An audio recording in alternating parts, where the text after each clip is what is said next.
मंच पर उपस्थित आज हम सब लोगों के बीच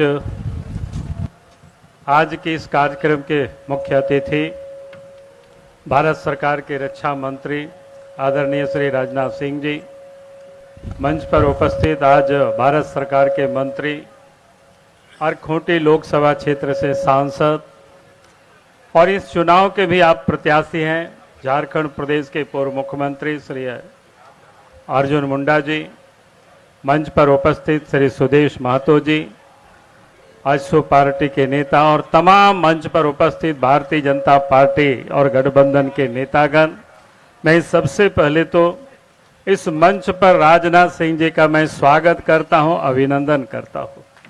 और आज हम सब लोग इस नामांकन के सभा में हम सब लोग उपस्थित हैं, क्योंकि आज हम सब लोग यहाँ उपस्थित हैं आदरणीय राजनाथ सिंह जी को सुनने के लिए। मैं आप सब लोगों से इतना ही निवेदन करूंगा, खूंटी लोकसभा का 13 मई को चुनाव होना है और 13 मई को इस बार की चुनाव में हमें झारखंड के 14 में से 14 सीट और खूंटी लोकसभा सीट से श्री अर्जुन मुंडा जी को जिताना है। आप भारत सरकार के मंत्री भी हैं, आने वाला कल आप साधारण कोई एक एमपी को नहीं बना रहे, बल्कि आप एक मंत्री को आप यहां से बना रहे। और इसीलिए मैं आप सब लोगों से यही निवेदन, यही अपील करने के लिए सिर्फ खड़ा हुआ हूं, क्योंकि आज आप देख रहे हो झारखंड की हालत क्या है, किस प्रकार से झारखंड के अंदर में अपोजिशन के लोग घूम घूम करके कहते हैं, कभी वो कहते हैं कि वो हेमंत सोरेन को बीजेपी वालों ने फंसा दिया, लेकिन वास्तविकता क्या है कि इस प्रदेश की जनता जानती है, उन्होंने इस राज्य की कोई भी चीज को लूटने से नहीं छोड़ा है। यहां तक कि चाहे कोयला हो, चाहे पत्थर हो, चाहे लोहा हो, नदी के बालू तक को इन्होंने नहीं छोड़ा है। और जहां पहाड़ के पहाड़ पत्थरों को खोद करके उजाड़ा है। आज अगर ईडी ने जो चार्जशीट सबमिट किया है, तो मैं कह सकता हूं 191 की पेज में उनकी पूरा गुनाह दर्ज किया हुआ है।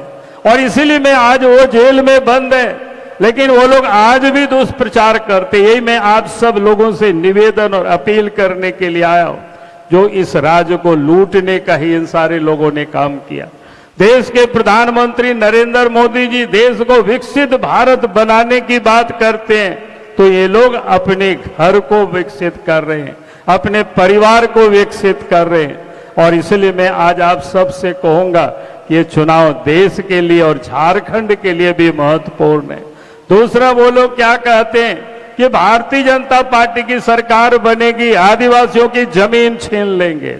झारखंड बनने के बाद 23 वर्ष हो गए, 23 वर्षों में 13 वर्षों तक झारखंड में बीजेपी की सरकार रही। हम भी इस राज्य के मुख्यमंत्री थे, अर्जुन मुंडा भी मुख्यमंत्री रहे हैं, रघुवर दास जी मुख्यमंत्री रहे हैं। कोई भी बता दे किसी आदिवासियों का किसी ने कोई जमीन छीना हो। आज जिन लोगों की सरकार है, उन लोगों ने तो पूरे झारखंड में ही आदिवासियों का जमीन छीना है, आदिवासियों को लोगों ने ठगा है। और भारतीय जनता पार्टी के ऊपर ये लोग आरोप लगाते। और इसलिए मैं आज आप सबसे कहता हूं, पहले भी देखे जितना कल कारखाने खुले, खदाने खुले, डैम बने, किसके राज्य में? कांग्रेस के राज्य में। और उन सारे वहां से लोगों को उजाड़ा, उसको न्याय नहीं दिया। और इसीलिए मैं आज आप सबसे यही कहने के लिए आया हूं, चाहे वो क्या कहते हैं एनडीए अलायंस के जो गठबंधन है, वो सारे के सारे लोग झारखंड के विरोधी है, विकास के विरोधी है। और आज वो लोग झारखंड में लोगों को भ्रमित करने की कोशिश कर रहे।